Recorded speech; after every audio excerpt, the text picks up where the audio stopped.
하나님의 말씀 설립 5주년 감사 예배로 드리는 귀한 복된 주일, 오늘 주님께서 우리에게 주신 생명의 말씀 창세기 18장 1절부터 15절까지의 말씀인데요. 다 읽지 않고요, 10절부터 15절까지만 교독하도록 하겠습니다. 하나님의 말씀으로 받으시면서 함께 교독하겠습니다. 제가 먼저 읽겠습니다. 그가 이르시되 내년 이맘때 내가 반드시 내게로 돌아오리니 내 안에 사라에게 아들이 있으리라 하시니 사라가 그 뒤 장막 문에서 들었더라.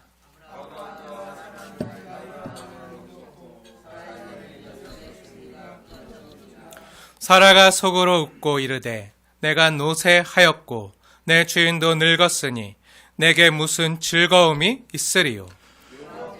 아브라함에게 이르시되 사라가 왜 웃으며 이르기를 내가 늙었거늘 어떻게 아들을 낳으리요 하느냐.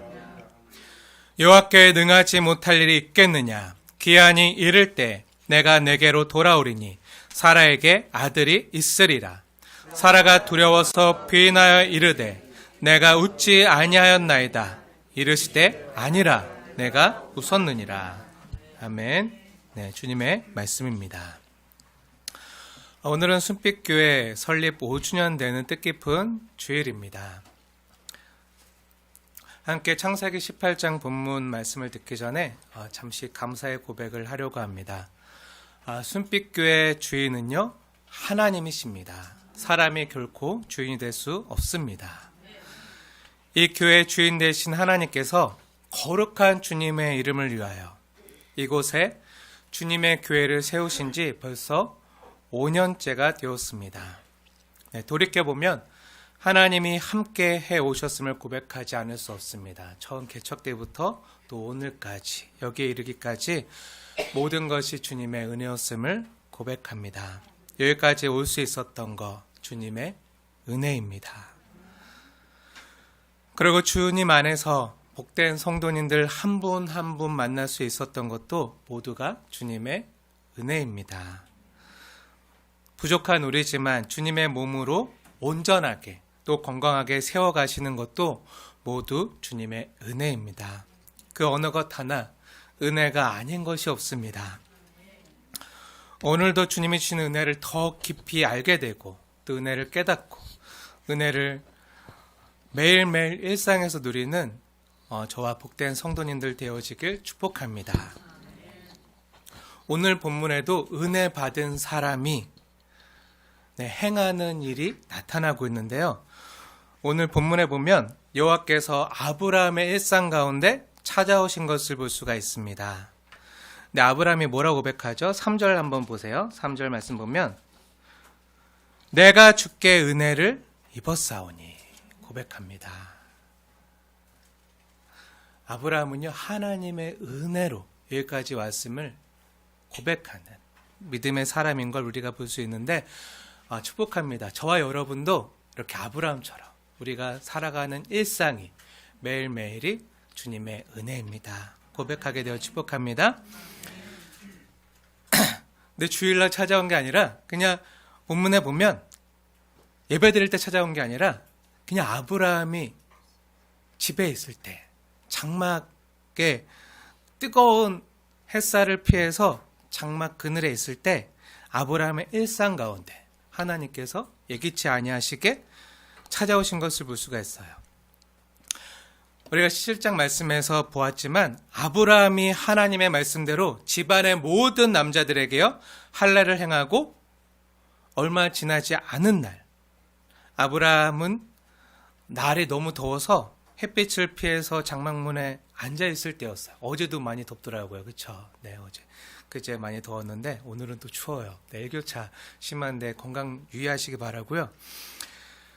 네, 이렇게 일상 가운데 너무 더워서 막 힘들어가고 있을 때 장막문에 앉아서 아브라함이 그냥 멍 때리고 있었는지 아니면 그동안 주님께 받은 은혜를 생각하면서 할례 언약을 몸에 행하고 믿음이 강하여져서 주님께서 약속대로 아들을 언제 주실까? 이렇게 설레이는 마음으로 아들을 품에 안는 행복한 미래를 어쩌면 상상하고 있을지 몰라요. 그런 일상 가운데 문득 인기척에 나서 눈을 들어서 고개를 드니까 누가 있었죠? 네, 사람 셋이 맞은편에 서 있는 거예요. 아브라함이 그들을 보자마자 장막문에서 뛰어 달려나가서 몸을 어떻게 하죠? 땅에 바짝 엎드려 굽혀가지고 영접하는 거예요. 그래서 뭐라고 말하죠? 3절부터 보세요. 내가 주께 은혜를 입었습니다. 그러니 종을 그냥 떠나가지 마시고 시원한 물도 드시고 발도 씻으시고 피로도 푸시고 나무 그늘 아래서 좀 쉬었다 가십시오. 그동안 제가 여러분이 드실 떡을 가져다가 요기도 하고 또 당신들의 마음을 상쾌하게 해드릴 테니 마음을 상쾌하게 하신 후에 지나가세요. 이렇게 간청하는 거예요. 그리고 아브라함은 어떡하죠? 급히 장막 안에 있던 사라에게 부탁해서 가서 빨리 떡을 만들라고, 그리고 좋은 송아지를 잡고 우유와 송아지 오리를 가져다가 시원한 나무 그늘 아래서 쉬고 있던 그 세 사람에게 정중히 대접했어요. 극진히 접대한 거죠.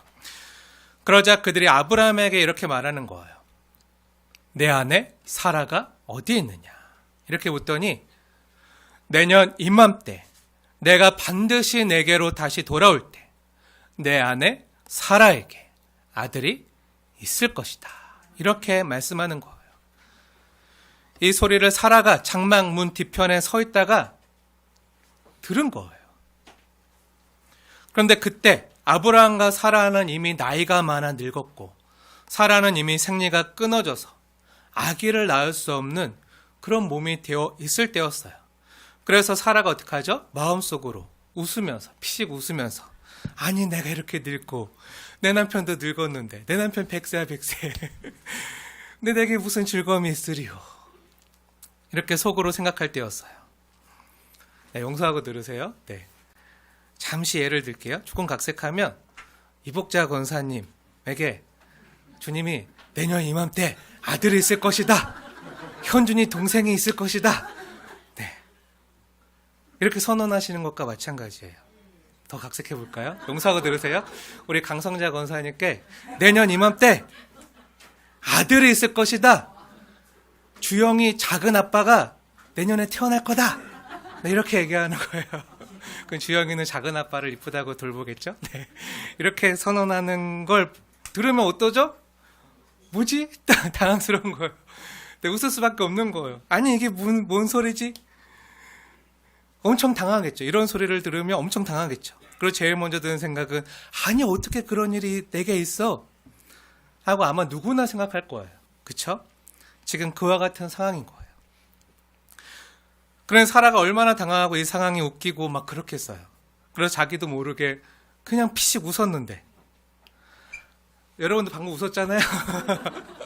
사라도 그렇게 웃은 거예요. 그렇게 웃었는데 하나님이 이것을 아시고 아브라함에게 이렇게 말하는 거예요.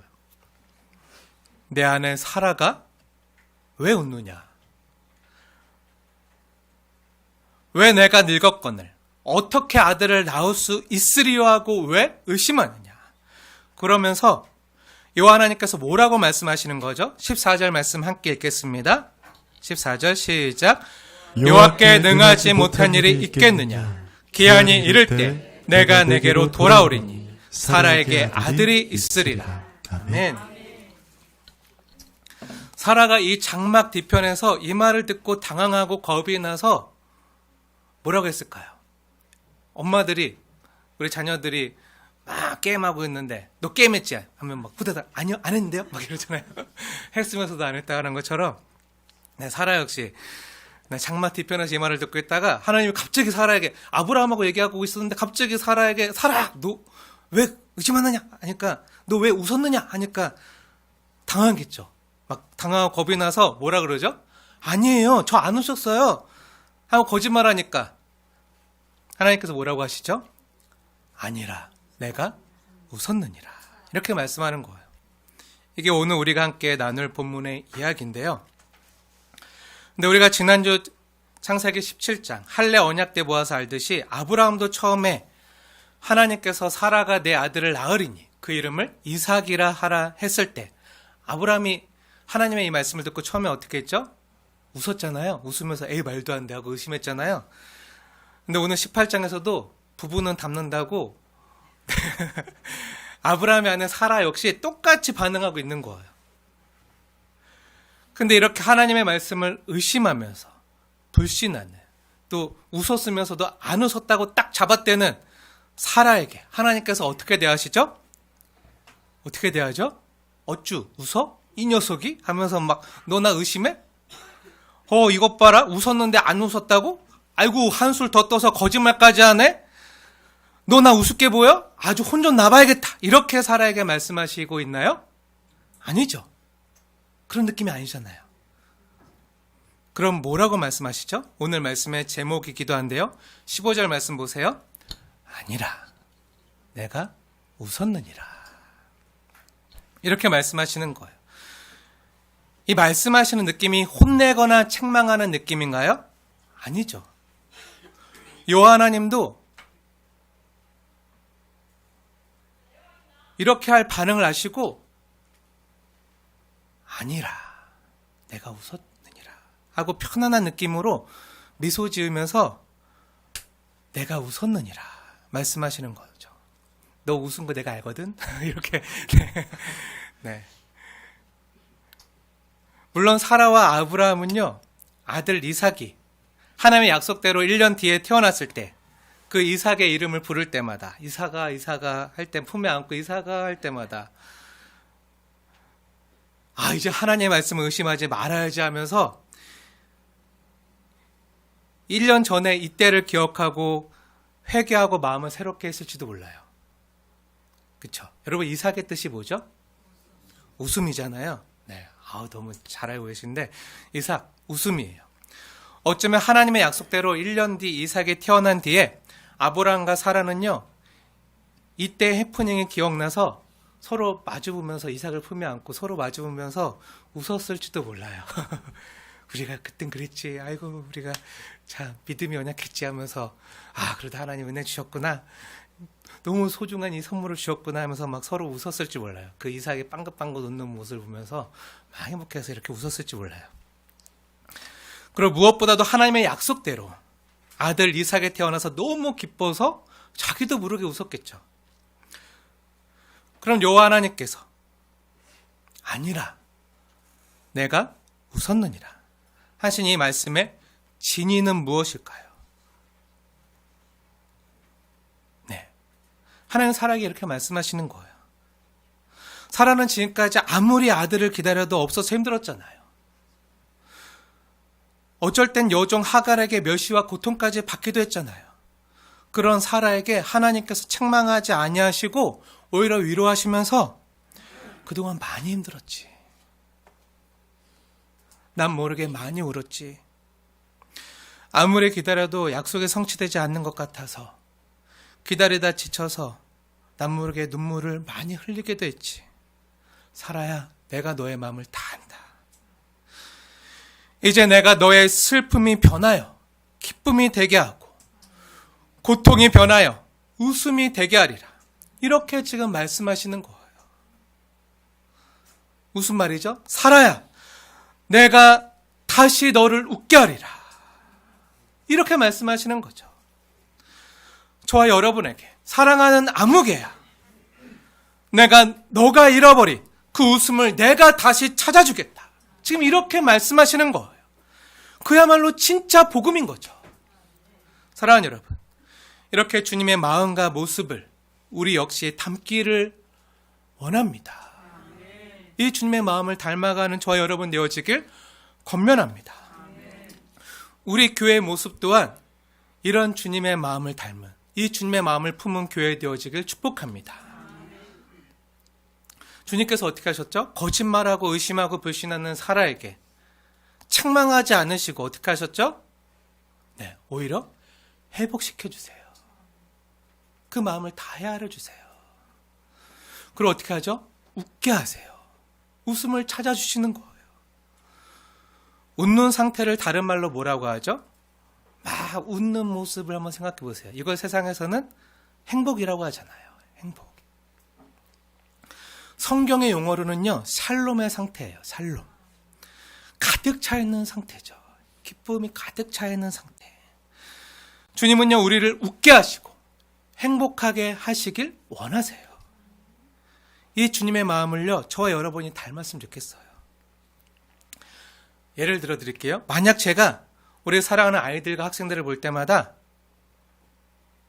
남은 형제가 늘 아이들을 위해서 간식을 준비해서 늘 나눠주잖아요.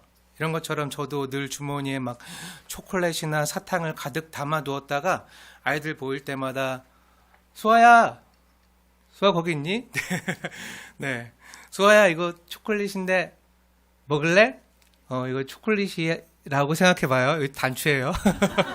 네, 먹으면 큰일 나요. 네, 주머니에 이거밖에 안 나와서. 네, 네, 만약에 이게 초콜릿이라고 한다면 수아야 이거 제가 너무 이쁘니까 볼 때마다 주고 싶은 거예요. 초콜릿도 주고 사탕도 주고 수아야 이거 먹을래? 그리고 주영아 사탕 먹어. 봄아 너 초콜릿 좋아하니? 우리 같이 먹자 하고 아이들 볼 때마다 아이들의 이름을 부르면서 사탕이나 초콜릿을 나눠준다고 하면 어떻게 될까요? 네, 제가 수아야 하고 부르면 저기서 막 웃으면서 네 하고 지금 바라보고 있는데 네 그러면서 막 네 웃으면서 막 달려오겠죠. 네. 안 달려와도 돼. 네, 거기 네. 네. 네, 저기까지 또 달려오고 싶어가지고 네. 네. 네. 주영아 사탕 먹어 하면 막 주영아 부르면 막 달려오겠죠. 네, 봄아 이렇게 부르면 아이들이 제가 부를 때마다 제가 사탕이든 초콜릿이든 좋아가지고 뭔가 준다는 거 아니까 제가 이름을 부르면 막 이번에는 목사님이 무엇을 주실까? 또 내가 무엇을 받을 수 있을까? 하고 막 달려오겠죠. 봄아 이렇게 불러도요. 네 하고 오늘은 또 어떤 선물 받나 막 기대하면서 얼굴에 미소를 지으면서 다가올 거예요. 그렇죠? 근데 반대로 제가 아이들 볼 때마다 인상을 팍팍 쓰면서 이 녀석이 하면서 막 너 누가 교회에서 떠들래? 너 교회가 뛰는 곳이야? 똑바로 안 해? 똑바로 안 앉아? 어디 예배 시간에 졸고 있어? 똑바로 눈 안 떠? 고개 안 들어? 하고 막 아이들 볼 때마다 인상 쓰면서 혼내면요. 주영아! 하면 주영이가 어떻게 할까요? 네. 제가 이렇게 불러도요, 못 들은 차 하면서 오히려 저를 피해서 도망다니거나 숨겠죠. 네. 왜죠? 오면 혼나니까. 어떤 주일학교의 모습이 천국일까요? 네, 당연히 첫 번째겠죠. 마찬가지예요. 제가 늘 여러분들 보면서 너무 귀하심, 정말 전 여러분 때 너무 행복한데 그런데도 보고 제가 만약 여러분들 보면서 여러분 똑바로 신앙생활 안 하십니까? 그것 가지고 되겠습니까? 봉사 안 합니까? 헌신 안 하세요? 11조 안 하십니까? 하나님의 것을 도둑질 하십니까?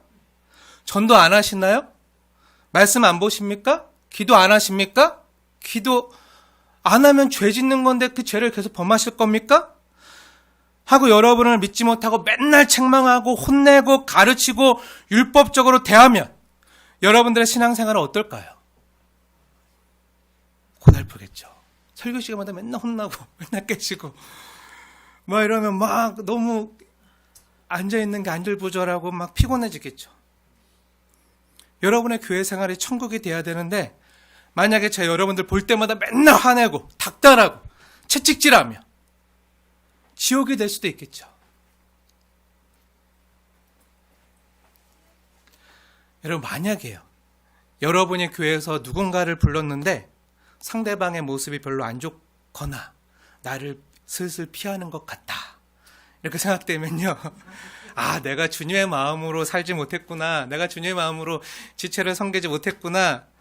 내가 저 형제와 자매를 먼저 사랑하고 섬기려고 하기보다는 내가 먼저 판단하고 가르치려고만 했구나. 나도 못하는 것을 저 사람에게 요구했구나 하고 돌이키시길 바랍니다. 사랑하는 여러분, 권면합니다. 책망하고 불평하고 판단하기보다는요. 감사하고요. 칭찬해 주시길 축복하고 권면합니다. 주님이 지금 사라한테 이렇게 대하는 거잖아요. 부족함을 채워주시는 거예요. 허물은 덮어주시는 거예요. 때때로 하나님께서 아브라함과 사라에게 뛰어난 것은 또 인정해 주시고 또 좋은 것은 말해 주시고 해주시는 거예요. 저와 여러분도 이렇게 되어 축복합니다. 네, 옆에 있는 지체를 바라보면서 이렇게 얘기해 볼까요? 부족하면 내가 채워줄게. 네, 그럼 너무 부족한 사람처럼 보지 마세요. 네. 네. 허물은 내가 덮어줄게. 뛰어난 것은 내가 인정해줄게. 좋은 것은 내가 칭찬해줄게. 연약함은 내가 섬길 기회구나 하고 연약한 지체를 도와주시길 축복하고 권면합니다. 이게 주님이 우리를 대하시는 방법이에요. 그런 모습이에요. 지금 주님이 사라를 이렇게 대하시는 거잖아요. 사랑하는 여러분, 우리 순빛교회가요, 이런 교회가 되었으면 좋겠어요. 이런 성도들이 더 많아졌으면 좋겠어요. 주님의 마음을 품은. 그래서 주님을 누리고, 주님과 사랑을 누리고, 안식을 누리고, 우리 남편이 맨날 누리세요 하는데, 네.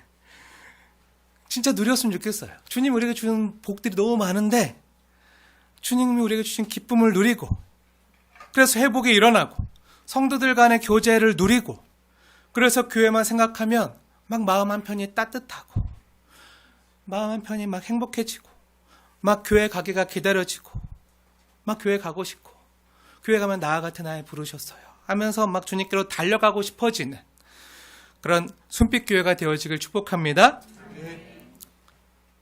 사랑하는 여러분,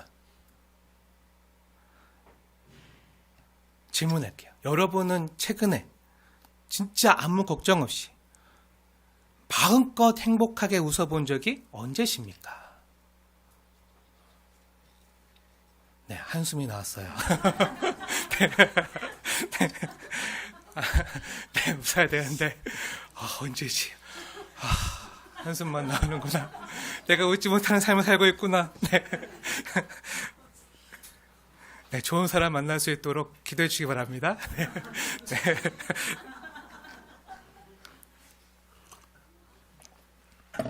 아마 많지 않으실 거예요. 정말 웃고 싶은데 막 진짜 막 아무 걱정 없이 판대도 하면서 하하하하 막 이렇게 깔깔깔 웃고 싶은데 이렇게 웃는 게 쉽지 않은 거예요. 그렇죠? 과거에 대한 후회, 현재의 삶에 대한 버거움, 앞날에 대한 걱정, 근심이 쉴 새 없이 우리 삶을 짓눌러서, 마음을 짓눌러서 마음껏 파한대소하며 웃고 싶은데 오늘날 현대인들에게 이게 쉽지 않은 일이 돼버렸어요. 그런 우리에게요, 주님은 오늘 본문에서 무엇이라고 말씀하고 계신 거죠? 네. 우리 주님께서 우리를 다시 웃게 해 주시겠다는 거예요. 그런 능력이 있는 하나님이시라는 거예요. 전능하신 하나님이시라는 거예요. 사람이 할 수 없는 그것을 우리는 우리 자신을 웃게 할 수 없어요. 하지만 하나님께서 그것을 우리에게 해 주시겠다는 거예요. 14절 보세요. 여호와께 능하지 못할 일이 있겠느냐? 기한이 이를 때, 때가 차면 너에게 아들이 있으리라. 이런 복된 선언을 하시는 거예요. 사랑하는 여러분, 왜 하나님께서 사라에게 아들을 주신다고, 그 아들의 이름이 이삭이잖아요. 왜 웃음을 주신다고 하시면서 이런 말씀하시는 거죠?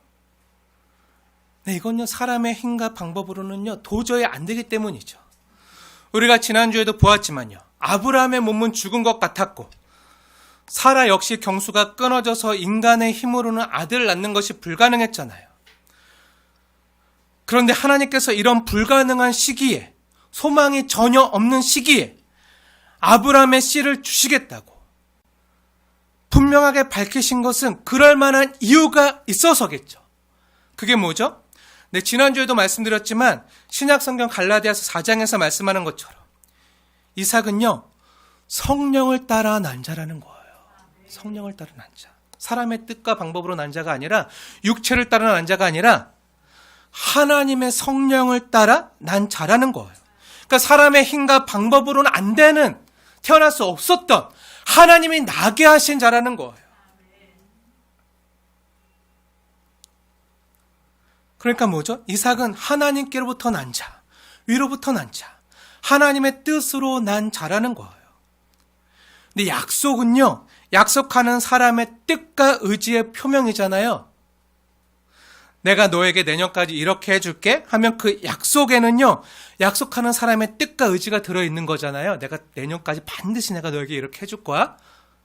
안 해도 되는데 그냥 약속해 주는데 그 약속 안에 그 약속하는 사람의 그 마음과 사랑과 애정과 그 뜻과 의지가 다 담겨 있는 거예요. 그러니까 이삭은 사람의 뜻으로 나지 아니하고 하나님의 뜻으로, 하나님의 의지로 난 자라는 거예요. 주님이 세우시는 하나님 나라를 유업으로 상속받을 자는 육체를 따라 난 자는 안 되고 사람의 뜻으로 난 자는 안 되고 오직 하나님 뜻에 따라 난 자만 하나님의 주권적인 은혜로만 가능하다는 거예요. 성령으로 거듭나지 않고서는 하나님 나라를 볼 수도 들어갈 수도 없다는 거예요. 이것은요, 사람의 힘으로 되지 아니하고 오직 전능하신 하나님만이 할 수 있다는 거예요. 그런데 여호와 하나님께서는 능하지 못할 일이 없다는 거예요. 내게 능하지 못한 일이 있겠느냐, 이렇게 우리에게 반문하시는 거죠. 사랑하는 여러분, 이 전능하신 하나님을 믿으십시오. 사람이 할 수 없는 그것을요, 하나님께서는 여러분에게 행하시기를 기뻐하시는 분이심을 믿으십시오. 제가 짧은 세월이지만요, 지난 5년 동안 이렇게 주님께서 개척하게 하신 이후에 짧은 시간 목회하면서 정말 주님께 감사했을 때가 있어요. 정말 눈물을 흘리며 감사했을 때가 여러 번 있는데, 가끔 개인적으로 성도님들과 담소를 나누다가 얘기를 나누다가 이렇게 고백하는 걸 들을 때 있어요. 목사님, 저 예전에 숨빛기 오기 전에는 정말 숨쉬기가 힘들었는데 여기 와서 다시 숨쉬기 시작했어요. 예전엔 율법에 매어서 숨막히게 살았는데 이젠 자유가 뭔지 알 것 같아요. 주님 안에 자유함이 뭔지 알 것 같아요. 이 땅에서 천국을 누린다는 게 뭔지 이젠 조금 알 것 같아요. 아직 삶은 고되고 힘들고 팍팍하지만 근데 내 안에 주님이 주시는 평안과 기쁨이 있어요. 예전엔 영적 파산 상태였는데 도저히 안 될 것 같았는데 이젠 믿음이 회복되고 소망이 살아났어요 하는 이야기를 들으면요, 그냥 눈물이 나요. 주님이 행하신 일 때문에. 그때보다 목회자로서 보람되고 행복한 때가 없어요. 왜죠? 여러분이 저의 기쁨이고 소망이고 면류관이기 때문에 하나님 여러분이 저에게 맡겨주신 가장 귀한 면류관이라 여러분이 주 안에서 잘 되는 게 저에겐 가장 행복한 거예요. 근데 여러분이 이런 고백할 때 하나님께서 여러분에게 이런 일을 행하실 때 너무 마음이 행복한 거예요.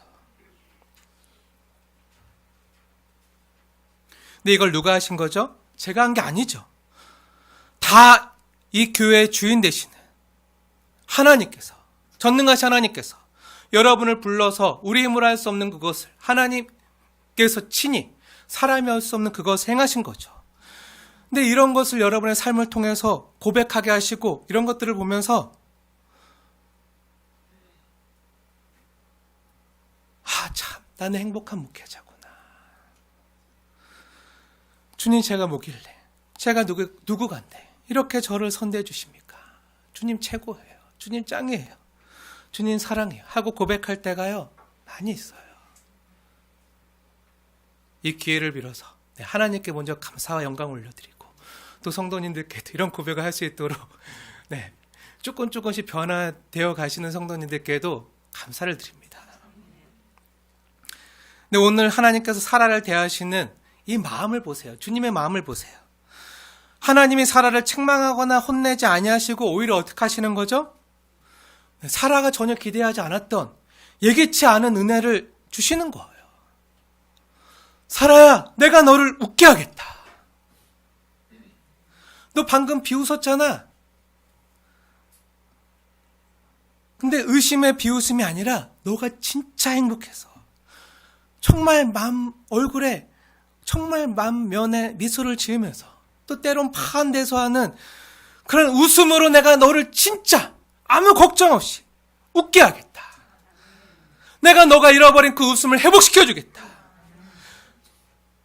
내가 능하지 못할 일이 있겠느냐? 기한이 이를 때, 지금은 아니라 할지라도 기한이 이를 때, 때가 되면 내가 너를 기억하고 너를 진짜 웃게 하리라.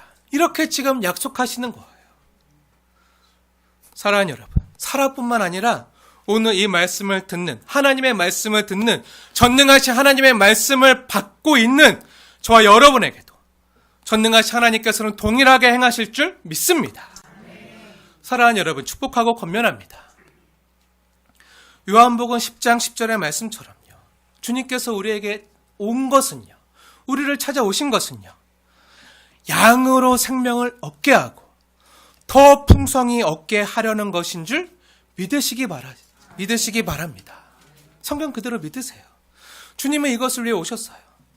주님께서 주님의 귀한 어린 양인 저와 여러분 한 사람 한 사람이 단순히 구원받는 것으로 끝나길 원치 않으세요.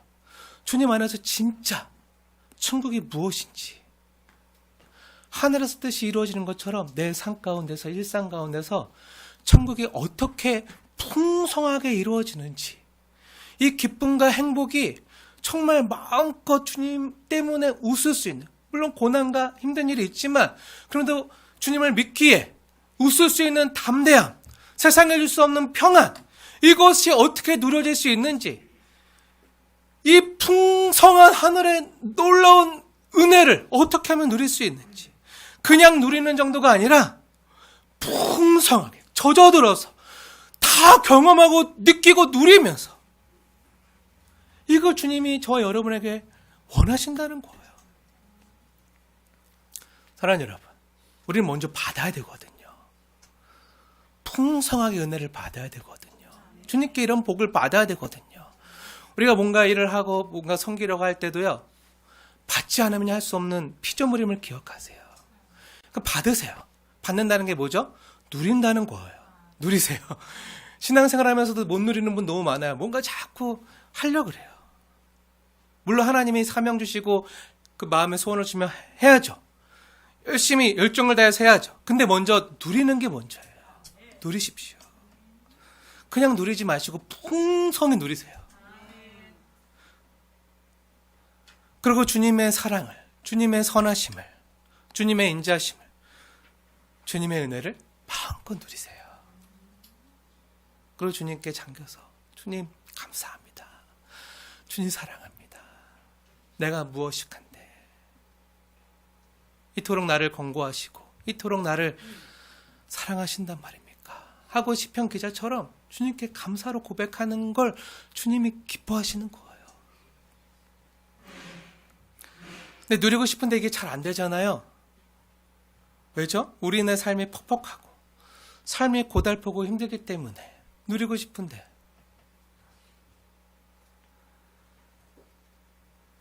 근데 마음이 아프고 몸이 아프고 삶이 아픈 거예요. 누리고 싶어도 막 원치 않는 고난이 쉴 새 없이 찾아오는 거예요. 개인적인 고백이지만요, 아까 위의 경우는 지난 짧은 시간 동안 목회하면서 감사했던 경우고요. 하지만 제가 늘 보람있고 기뻤을까요?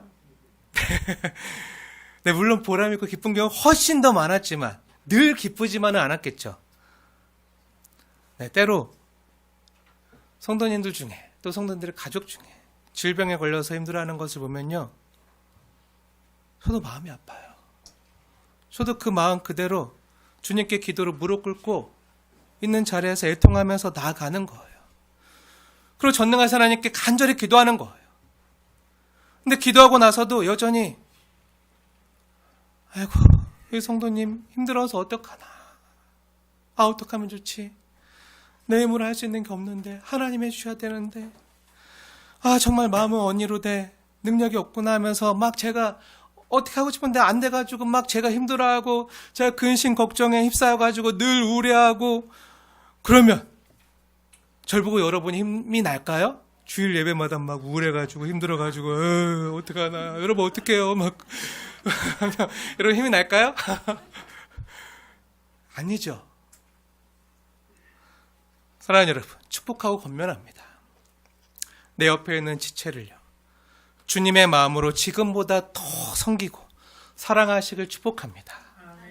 힘들 때는요, 함께 아파하면서 함께 울어주시길 축복합니다. 아무나 울어주지 못해요. 사랑 안 하면 울어주지 못하는 거예요. 사랑하는 마음이 있어야 울 수 있는 거예요.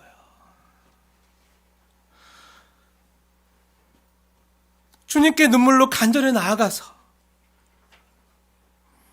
지체를 위해서 간절히 기도한 후에 주님께 맡기십시오. 주님께서 우리의 눈물과 기도를 받으시고 응답하실 것을 믿고 간구하십시오. 주님께서 때가 되면 반드시 우리에게 웃게 하실 것을 믿으시고 주님의 능력을 믿으시고 그 다음부터는요, 우울감이나 영적 침체에 빠지지 마시고 어떡하지? 두려워하지 마시고 주님을 믿고 그 다음엔요, 웃는 거예요. 기뻐하는 거예요. 주님을 누리는 거예요. 힘들고 고달프고 감사할 수 없는 환경이지만 하나님이 행하실 일들을 보니까 약속을 하나님이 하셨기 때문에 하나님이 이루실 거거든요. 하나님의 의지의 표명이거든요. 그러니까는 감사할 수 있는 거예요. 우울해할 일이 없죠. 영적 침체 빠질 일이 없죠. 근데 자꾸 어떡하지 막 그러면서 막 하나님 마치 응답 안 하시는 것처럼, 하나님 마치 기도 안 들으시는 것처럼, 모른 체 하시는 것처럼, 능력이 없는 것처럼 하나님을 오해해서 언제쯤 하시려나, 언제쯤 응답하시려나 하면서 막 근심하고 걱정하고 우울해하면 어떻게 되죠? 힘든 거예요. 마음의 근심은요, 뼈를 마르게 하는 거예요. 성경에 기록되어 있잖아요. 마음의 근심은 뼈를 마르게 하는. 근데 뼈가 마르면 어떻게 되죠? 뼈가 마르면 몸에서 피가 생성이 안 돼요. 뼈에서 피가 생성이 돼야 되는데 새로운 피가 계속 나와야 되는데 피가 생성이 안 돼요. 새로운 피가 몸 전체에 공급이 안 되면 어떻게 되죠? 피가요, 끈적끈적해지고 염증이 많이 생기는 거예요. 그 근심과 걱정과 스트레스 때문에 막 몸에 염증이 생기고 몸이 힘들어지는 거예요. 사랑하는 여러분, 축복합니다. 모든 근심과 걱정을 주님께 맡기십시오. 예전 종교개혁자 루터는요, 주일 예배가 맞춰지면요, 그때부터는 막 주일날 성도님들이 막 힘든 일 가지고 기도 제목 가지고 찾아와서 막 기도해달라고 얘기하고 또 성도의 힘든 삶을 다 들었을 거 아니에요. 그리고 자기도 너무 힘들었거든요. 그래서 주일 예배가 딱 맞춰지고 나면 그때부터는 정말 자유하게 자기가 하고 싶은 거 하면서 자기가 좋아하는 시원한 음료를 꿀꺽꿀꺽 마시면서 주님, 전 모르겠습니다. 저 이제 쉴 겁니다. 하고 푹 쉬었대요. 주님 아시죠? 주님의 교회잖아요. 제 양이 아니잖아요. 주님의 양이잖아요. 저는 목동일 뿐이에요. 하면서 이제 목동도 쉴 시간이에요. 하면서 네, 저는 이제 쉴 테니까 주님이 책임져 주세요. 주님이 선한 목자 되시니 주님이 주님의 귀한 어린 양들 책임져 주세요. 사망의 음침한 골짜기에 있으면 주님이 건져주시고 지팡이와 막대기로 안위해 주세요. 푸른 초장으로 인도해 주세요 하고 주님이 책임져 주세요 하고 자신이 할 수 있는 것과 또 전능하신 하나님이 할 수 있는 것을 잘 구분해서 건강하고 오랫동안 목회를 잘 감당하고 교회를 건강하게 섬겨갈 수 있었다고 해요. 그래서 종교개혁이라는 너무 엄청난 일을 하나님이 그를 통해 생각해 하셨잖아요.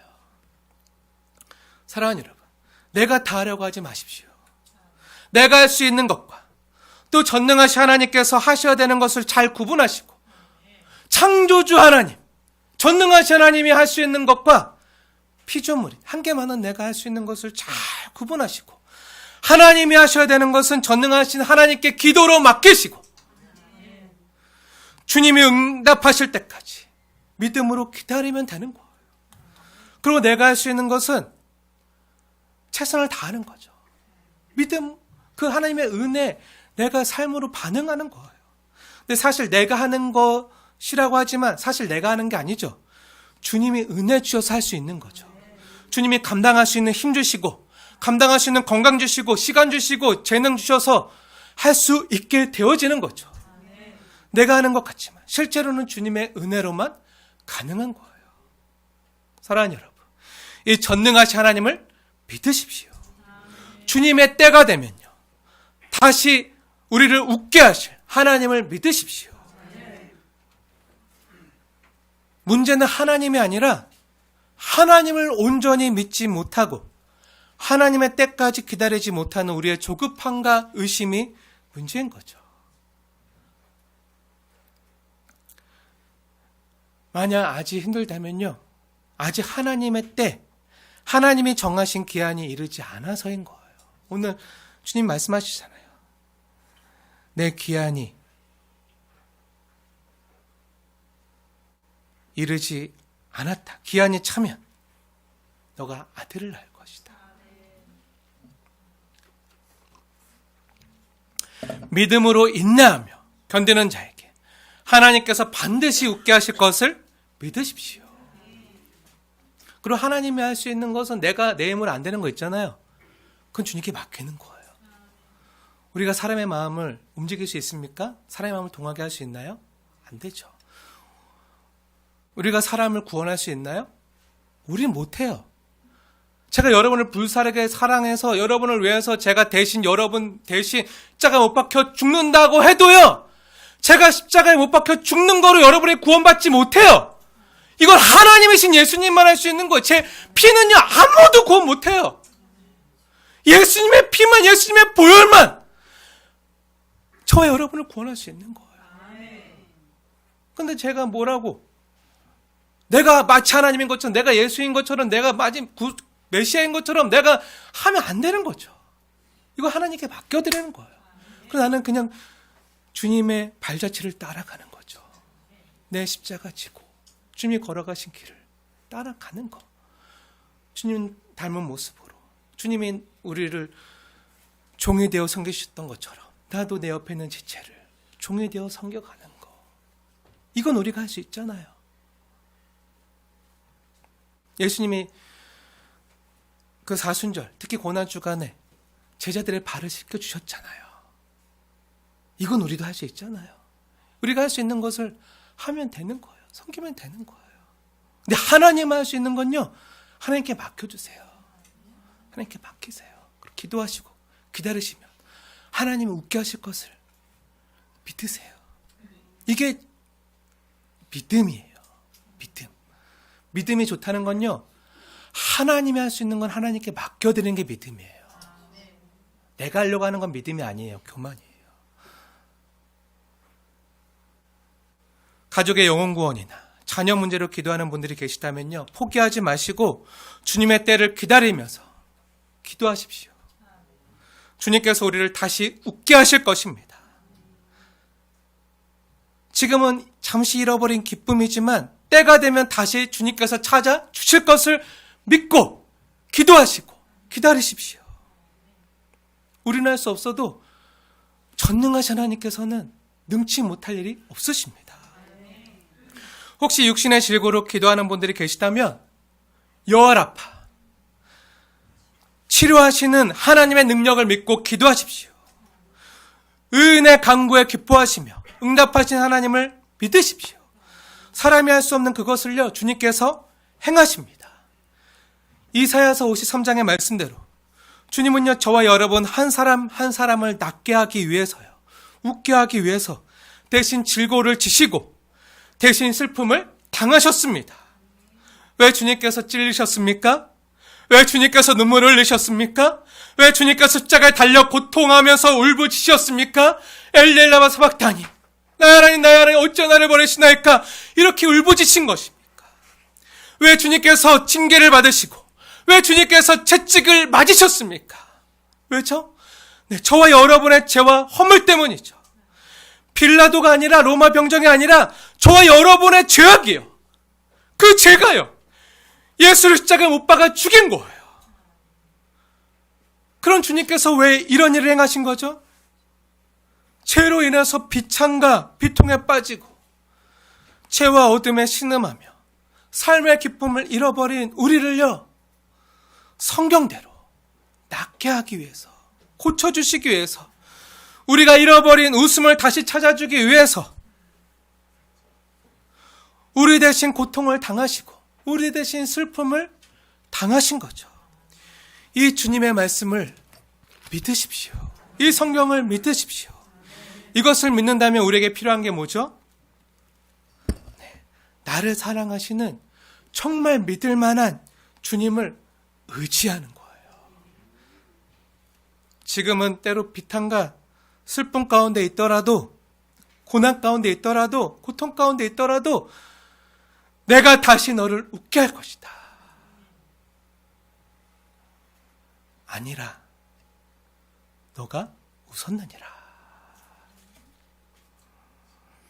지금 힘들지만 아니라 내가 웃게 될 것이다.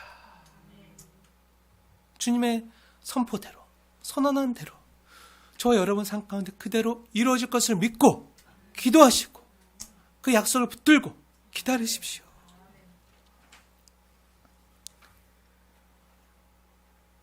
이게 진짜 믿음이에요. 전능하신 하나님, 무엇이든지 할 수 있는 그 하나님을 온전히 바라보는 것. 그분의 약속이 이루어질 때까지 주님을 신뢰하고 믿고 기다리는 것. 그게 뭐죠? 주님 사랑하는 거죠. 주님의 약속 안에서 날 향한 주님의 선한 뜻과 주님의 그 사랑의 의지가 분명히 있음을 믿는 거예요. 약속에는 약속하신 그분의 의지와 뜻이 담겨있다고 했잖아요. 그게 날 향한 하나님의 의지와 뜻이, 선한 뜻이, 사랑의 의지가 있음을 믿고 기다리는 거예요. 그럼 설렘 가운데 기다릴 수 있잖아요. 두려워하지 않고 기다릴 수 있잖아요. 그리고 약속을 기다리면서 일상을 충실히 살아가는 거예요. 때를 따라 양식을 나누어 주면서 주님의 은혜를 기억하면서 깨어 기다릴 수 있는 거죠. 마지막으로요, 만물의 상수리 나무 있는 곳에서 아브라함에게 나타난 세 사람을 살펴볼게요. 아브라함이 이들을 극진히 대접했잖아요. 정말 최선을 다해서, 자기가 할 수 있는 최선을 다해서 이들을 환대했잖아요. 그럼 여기서 질문 하나 할게요. 그럼 아브라함은 그들이 하나님께서 보낸 천사임을 알아보고 그들을 극진히 대접하고 손대접한 것일까요? 그렇게 생각하십니까? 네. 뭐죠?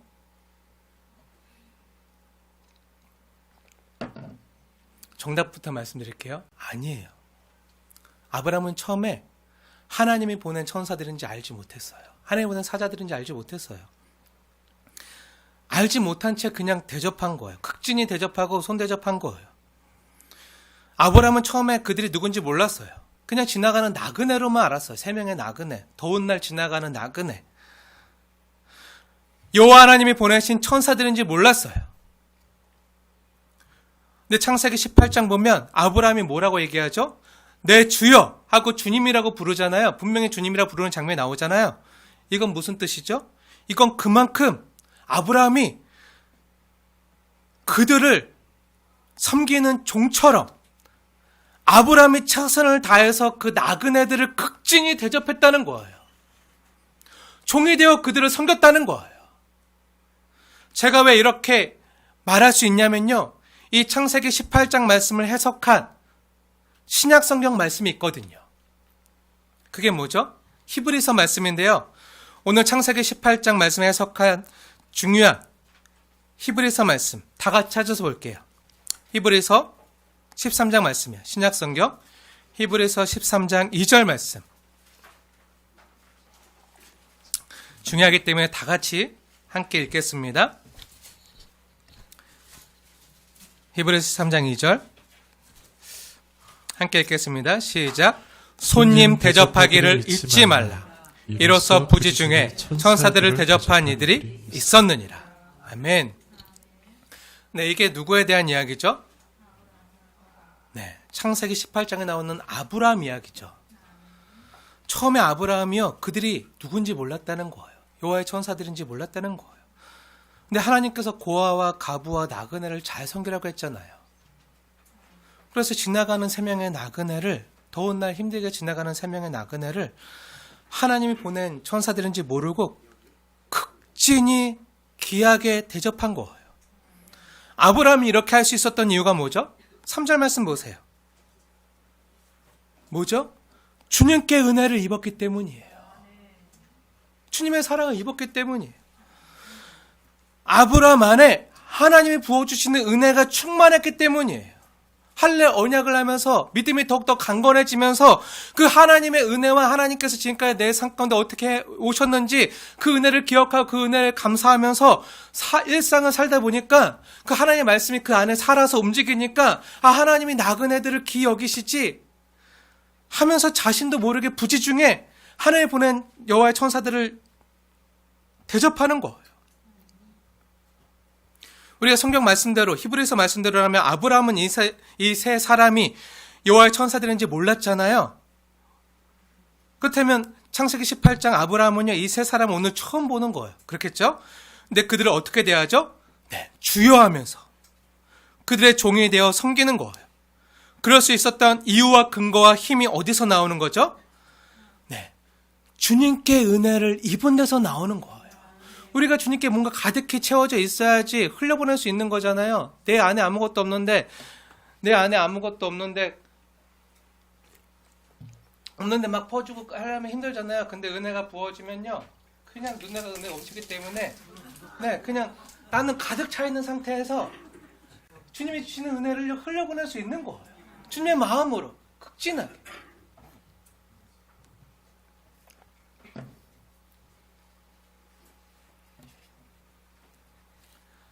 아브라함은요, 지금 자신이 하나님께 은혜 받은 자임을 고백하는 거예요. 그래서 지나가는 나그네들, 지극히 작은 소자들을 죽게 하듯 섬기는 거죠. 지극히 작은 소자라 할지라도요, 죽게 하듯 섬기는 거예요. 제가 성도님께 너무 감사한 게, 예전 성도님들께서 뭐가 좋은 것만 있으면, 음료수만 있으면, 과자만 있으면 막 음료수도 냉장고에 막 가득 채워놓고 과자도 막 위에 쌓아놓고 막 그러면 우리 아이들이 너무 행복하게 그걸 먹어요. 네, 그렇죠. 네, 이런 섬기는 마음, 사랑하는 마음이 있으니까, 은혜가 있으니까 누가 얘기도 안 했는데 할 수 있는 거죠. 네. 부지중에 누가 먹을지 몰라요. 그렇죠? 누가 먹을지 모르지만 그냥 채워놓으면 누군가 먹겠지. 요즘 학생들이요, 주일날 맨날 교회 와서 살아요. 4층에서 살아요. 집에 간 것 같은데 어느 순간 다시 나타나서 4층에서 오손도손 막 얘기하면서 놀고 있어요. 제가 막 보면서 생각했어요. 4층 냉장고에 먹을 것 좀 채워놓고 컵라면도 갖다 놓고 과자도 좀 갖다 놔야겠다. 애들이 얘기하다 보면 배고프거든요. 출출하거든요. 그럼 밖에서 세상에서 놀지 말고 교회 와서 놀고, 교회 와서 좀 은혜도 나누고, 물론 희미할지라도 그런 일 희미할지라도 막 남자 얘기하고 막 자기 친구들 얘기하고 막 그러고 놀고 막 그런다 할지라도 밖에 나가서 세상에서 노는 것보다 교회 안에서 주님 안에 놀면 얼마나 예뻐요. 그 부지중에 우리가 손대접하는 거죠. 근데 하나님께서 그들을 어떻게 사용하실지 모르는 거죠. 주님 안에서, 은혜 안에서 자란, 말씀 안에서 자란 우리 다음 세대들을 통해서 하나님이 어떻게 하실지 모르는 거죠. 자꾸 뭔가 채워놔야겠다, 이런 마음의 감동을 주셨는데, 네, 제가 먼저 할 거예요. 좀 참으세요. 네. 근데 지극히 작은 소자라도 죽게 하듯 섬기는 거예요. 그래서 허름하고 남루한 행색이라 할지라도, 그런 나그네들이라 할지라도 나그네와 고아 가부를 정말 손대접하면서 그들에게 시원한 물 한 잔 정성스럽게 대접할 수 있는 게, 이게 은혜를 아는 자의 삶의 태도라고요.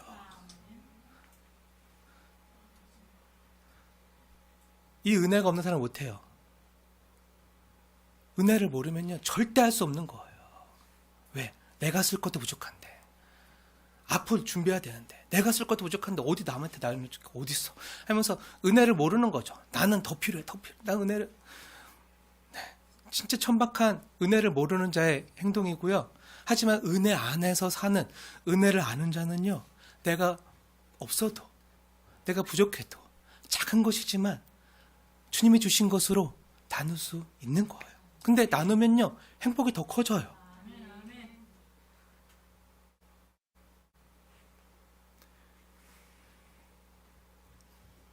이게 부지중에 주님을 영접하는 거로, 근데 주님이 여겨주신다는 거예요.